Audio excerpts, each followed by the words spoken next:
I'd like to introduce you to a sales guy by the name of Keenan. He is an author and master trainer. His recent book, Gap Selling, is making waves across the industry for a new perspective on how to sell.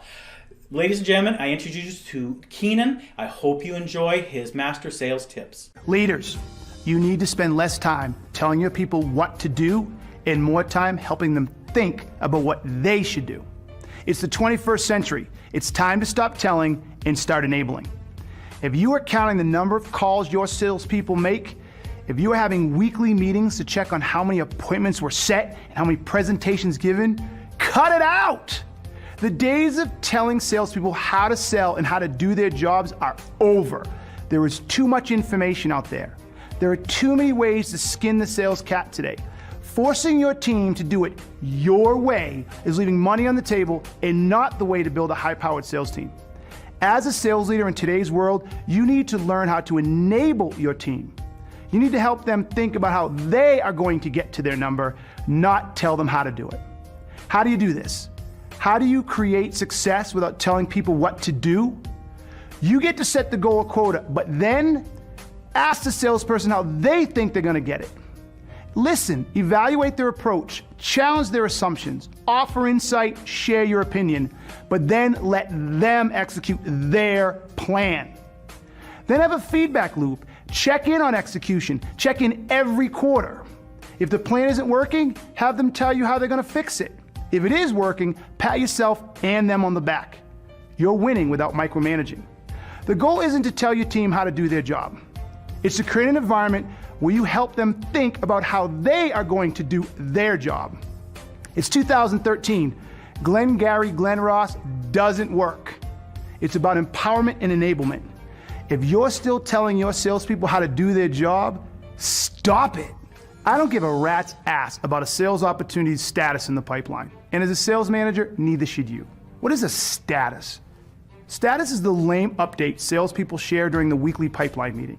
It's the pathetic review we sales managers accept from salespeople when we don't have a strong cadence and pipeline review process in place. They go like this. Sales manager: "Hey Bob, what's the status on that tech forum opportunity?" Bob: "It looks good. We're waiting on the results of the demo and for the CIO to approve the solution." Sales manager: "Are we gonna close it?" Bob: "Yes, things are coming along swimmingly. I should hear about it next week." Sales manager: "Is there anything we can do to move things along?" Bob: "No, we're good. I spoke with them last week and they told me everything is great." Sales manager: "Great, keep me in the loop."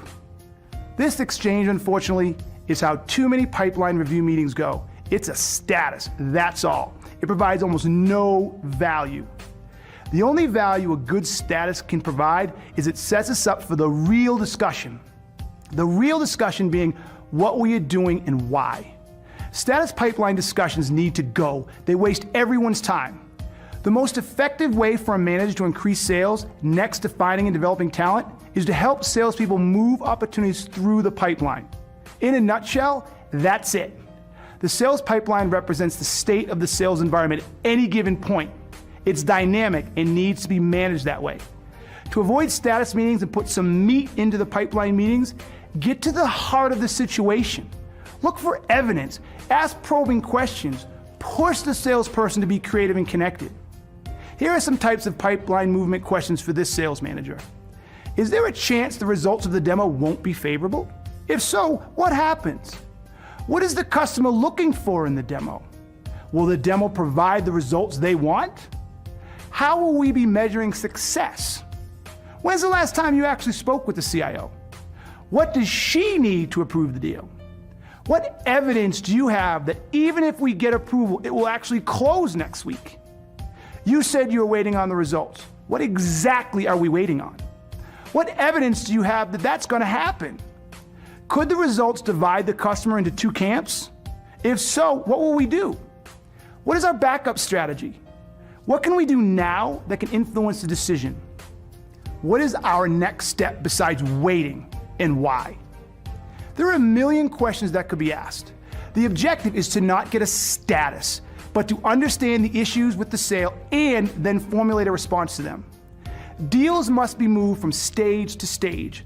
A static pipeline is a dead pipeline.